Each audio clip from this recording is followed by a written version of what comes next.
All right, in this problem it says, suppose you're visiting a planet in a distant part of the galaxy. To determine the acceleration due to gravity on this planet, you drop a small rock from a height of 55 meters. The rock strikes the ground 1.9 seconds later. We could actually, if we wanted to figure acceleration due to gravity on Earth, we could obviously do the same thing. Instead of using the photo gates that we used, we could just drop something from a certain height and then time how long it took to hit the ground. From that information, I have enough to get the acceleration. So if I list my facts, I'm going to have, it says, you drop, so if I'm dropping a rock, I'm not throwing it down, I'm dropping it. So what fact do I know? I do know the acceleration. It's what? I'm sorry, that's going to be the unknown. So, because we can't use negative 9.8 because we're on a different planet. So that is actually going to be the unknown, because it's how many times greater is the acceleration on this planet compared to Earth. So A is the unknown, but if I drop a rock and I don't throw it down or throw it up, if I just let go of it, then what other fact do I know? The original velocity is 0. So the original velocity is 0. From a height of 55 meters, so what fact is that? Displacement, and what should I write down for displacement? Negative 55 meters, because it's going to fall 55 meters. And then it says it strikes the ground 1.9 seconds later, so there's your time. So there are your facts. The only fact we didn't write down was the final velocity. So the only formula that doesn't have the final velocity is S equals, bless you, S equals VOT plus 1/2 AT squared.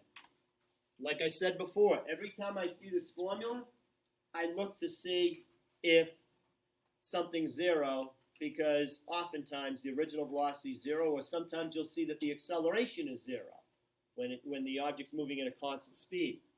So in this case, the original velocity is 0, so VOT is 0. And if I rearrange this equation to solve for A, I'm going to try and do this again without all this algebra on the page. If I'm looking for A, then I would multiply both sides by 2 because it's a fraction. So that now I would have 2s over here equals AT squared, and then I would get rid of the t squared by dividing by t squared. So when I'm done, A is going to equal 2s divided by t squared.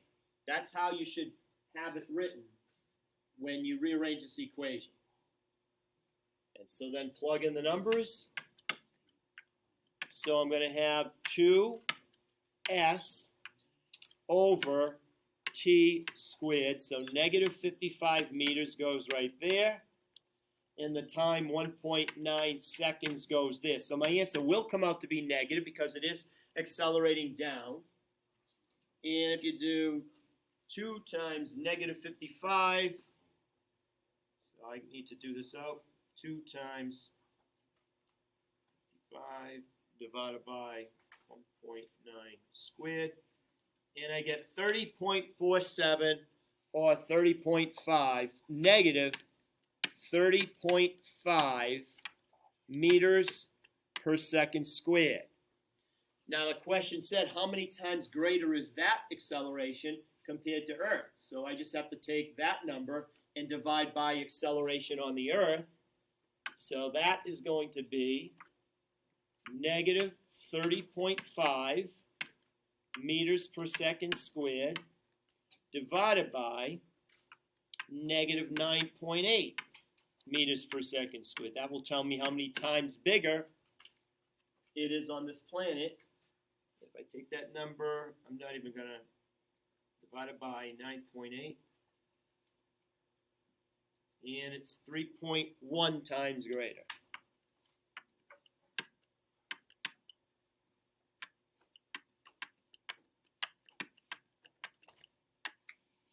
So that's actually what they wanted for the answer, 3.1 times greater.